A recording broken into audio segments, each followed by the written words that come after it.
This lecture is an easy lecture for you, and it's on filtrations, which is chapter 10 in Carlton. You have some objectives. Make sure you're able to define filtration, know the difference between inherent filtration and added filtration. Then we have compound filtration, compensating filtration, and then total filtration. Also, explain the concept of the half-value layer equivalency measurements of filtration and apprise various types of filters for specific clinical conditions and describe the effects of filtration on the X-ray beam or the spectrum. So, what is filtration? It's a process of eliminating undesirable low-energy X-ray photons by insertion of an absorbing material into the primary beam. Typically, when we use that material, it is aluminum equivalent. So we use aluminum or something equivalent to it, okay? It allows the radiographer to shape the emission spectrum. So we've seen this a million times, right? This is our emission spectrum, and this is the difference between an unfiltered versus a filtered beam. So if we take a look, we have, you see how it's not starting at 0? It should be coming just off 0. So coming up, over, and around, and down. So it's set at 100 kVp. So you can see our max energy is 100.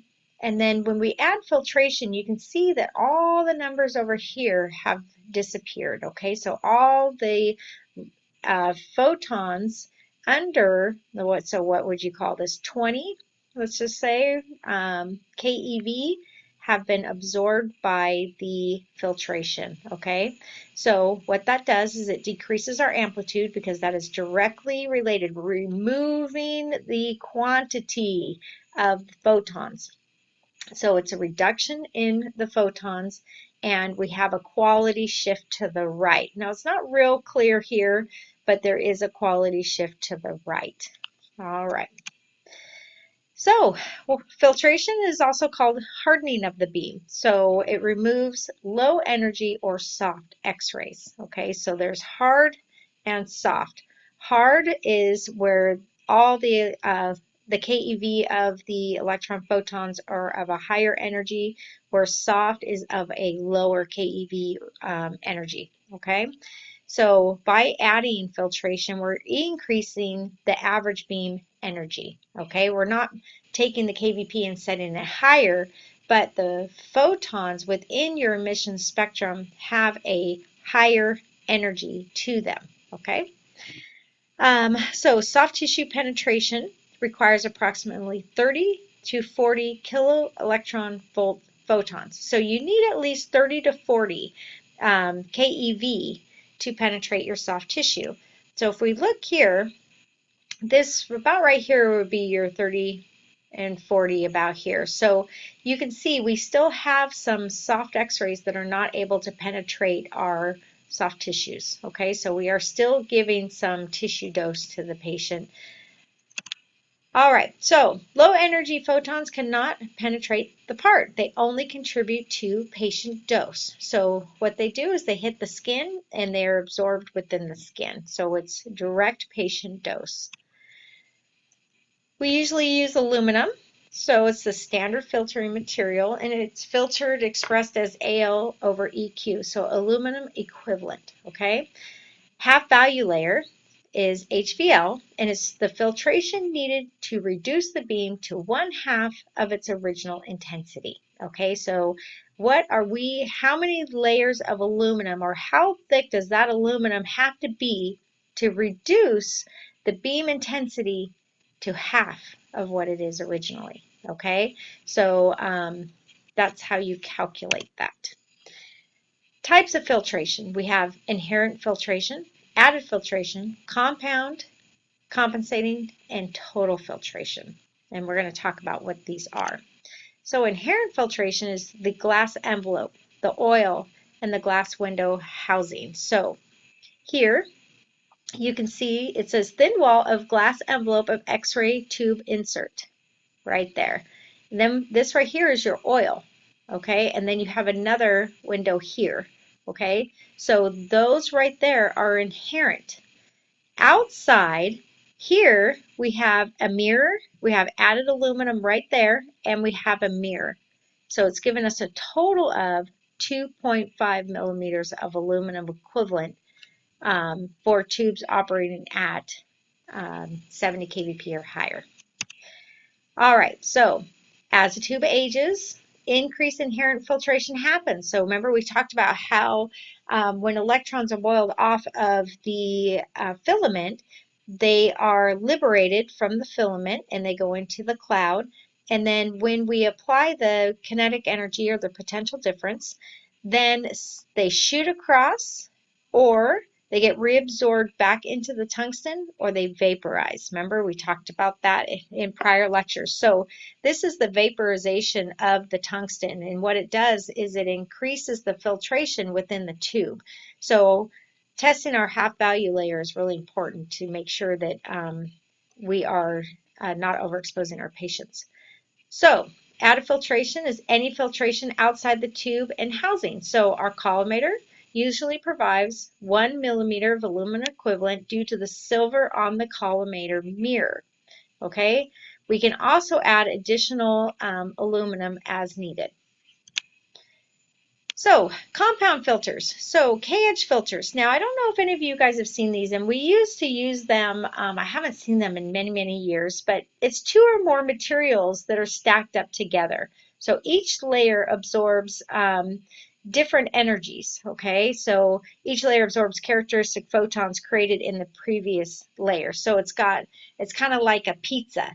So you've got one type of material, might be copper, and then you have aluminum on top of that. So it's one on top of the other, like a sandwich.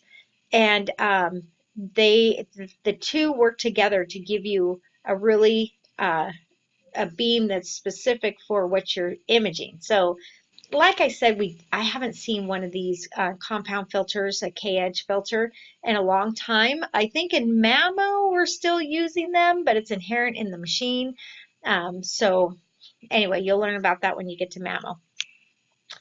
Compound filters, so copper, aluminum, so there you go. Characteristic photons produced by the aluminum are at 1.5 keV. So with aluminum, it's creating characteristic, and then it's absorbed by the next layer, those characteristic photons, okay? These are absorbed by air between the filter and the patient.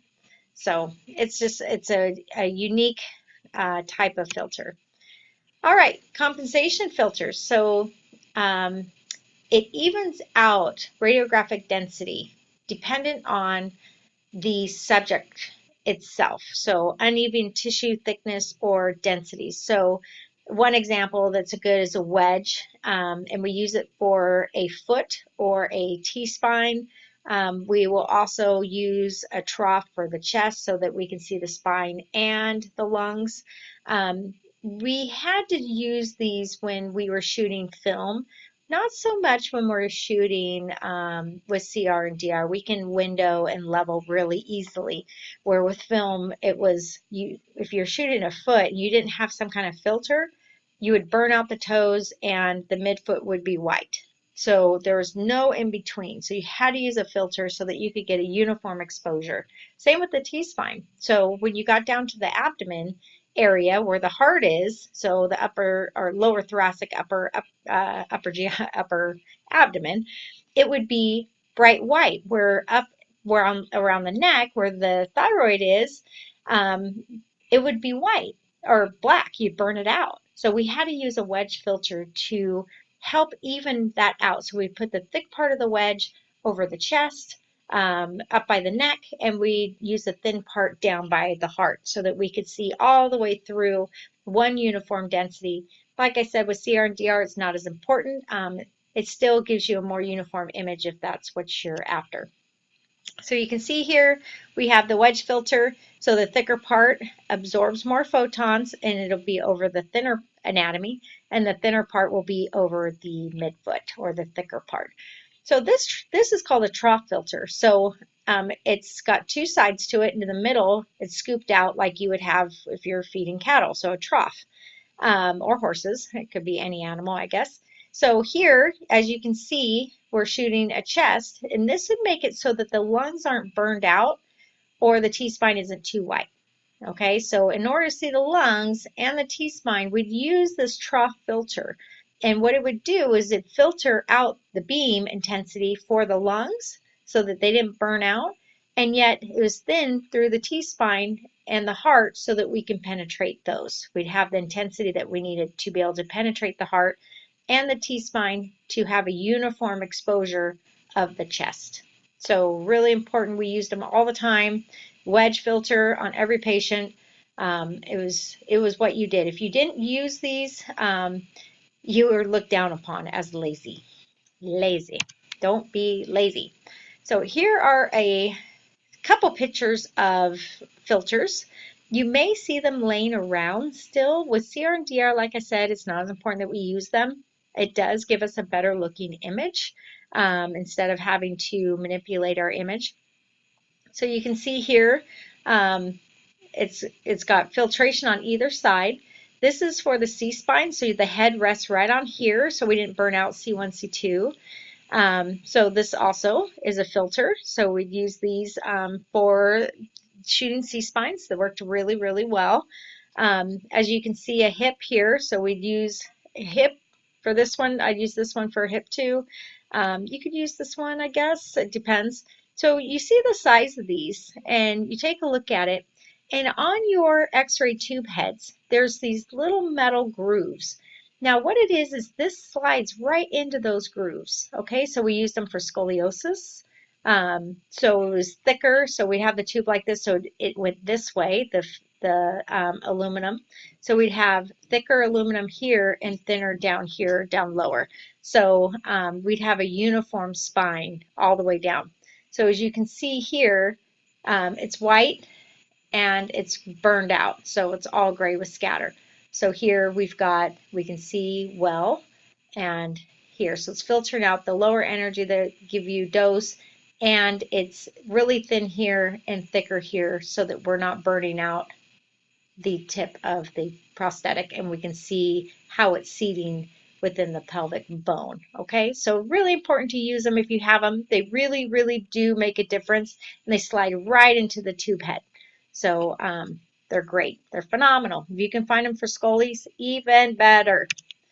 All right, here's a picture of what a wedge filter looks like when we're shooting a T-spine. So this is kind of high for a T-spine, but you get the idea. I don't want you shooting a mandible when you're shooting a T-spine, so you should be centered down a little bit lower, right?